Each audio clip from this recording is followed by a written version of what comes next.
రాహుల్ గాంధీ నుంచి మొదలు పెడితే గ్రామ స్థాయిలో ఉండే కాంగ్రెస్ కార్యకర్త దాకా ఒకటే మాట, 1,00,000 కోట్ల కుంభకోణం, 1,00,000 కోట్ల కుంభకోణం.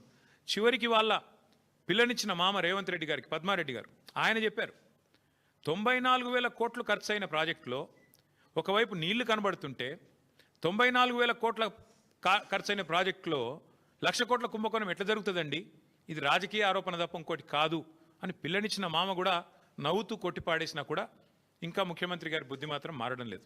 వాస్తవం ఏంది, 94,000 కోట్లు ఖర్చు అయినాయని మీ ప్రభుత్వం కూడా చెప్తా ఉంది.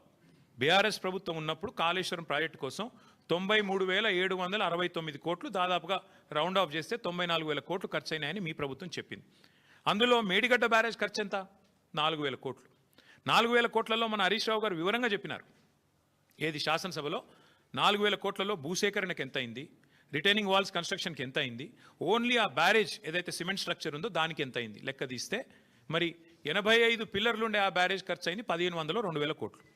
అందులో ఎన్డీఎస్ఏ రిపోర్ట్లు కూడా ఏం చెప్పినారు, కేవలం 7th బ్లాక్ ఒక్కటి పునర్నిర్మాణం చేస్తే చాలు అని చెప్పారు. మరి 7 బ్లాకుల్లో ఒక్క బ్లాక్ దెబ్బతింటే ఆ మొత్తం 7 బ్లాక్లకు 1,500 2,000 కోట్లు ఖర్చు అయింది అనుకుంటే ఒక బ్లాక్ కోసం ఎంత అవుతుంది, 250 300 కోట్లు ఖర్చు అవుతుంది. ఆ 250 300 కోట్లు కూడా ఒక్క రూపాయి కూడా ప్రభుత్వం పెట్టే అవసరం లేదు, ఒక్క రూపాయి కూడా ప్రజల సొమ్ము వృధా చేసే అవసరం లేదు. ఆ ఏజెన్సీయే నేను కడతానంటూ ముందుకు వచ్చింది. మరి ఇవాళ నేను ముఖ్యమంత్రిని రాష్ట్ర ప్రభుత్వాన్ని అడుగుతున్నా, ఎక్కడైంది వృధా ప్రజల సొమ్ము? ఆ ఏజెన్సీ మళ్ళీ తిరిగి పునర్నిర్మాణం చేస్తానంటుంటే 2 ఏళ్లుగా దాన్ని పండబెట్టింది మీరు, పడావ పెట్టింది మీరు, కిందికి నీళ్ళని తీసుకుపోయి బనకచర్ల కట్టుకోవడానికి ఫెసిలిటేట్ చేస్తున్నది మీరు. ఒక్క రూపాయి ప్రజా సొమ్ము కూడా దుర్వినియోగం కాలేదు అని మొదటి నుంచి మేము చెప్తున్న మాట ఇవాళ మళ్ళొక్కసారి రుజువు అవుతా ఉంది. 94,000 కోట్లలో మిగతా అంతా బాగానే ఉంది. అన్ని రిజర్వాయర్లు బాగున్నాయి, పంప్ హౌజులు బాగున్నాయి, సబ్స్టేషన్లు బాగున్నాయి, కాలువలు బాగున్నాయి, సొరంగాలు బాగున్నాయి, అన్నీ బాగానే ఉన్నాయి, అన్నీ నడుస్తున్నాయి. వాళ్ళ నీళ్లు పరవలు దుంకుతున్నాయి. మా వాళ్ళు నిన్నగాక మొన్న అక్కడ పోయి జలాభిషేకాలు కూడా చేసినారు.